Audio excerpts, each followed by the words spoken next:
Hello everyone, how are you doing? This is MD Tech here with another quick tutorial. In today's tutorial, I'm going to show you how to find or view archived stories on your Instagram account.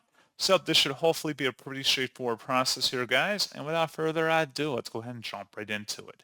So all you have to do is select your profile icon in the bottom right corner to open up your profile page, and then select the hamburger icon in the top right corner to open up settings.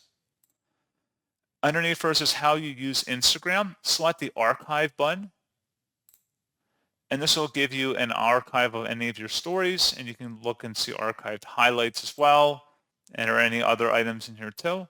So pretty straightforward process on that, guys, on how to do that. And as always, thank you for watching. I do hope that I was able to help you out, and I do look forward to catching you all in the next tutorial. Goodbye.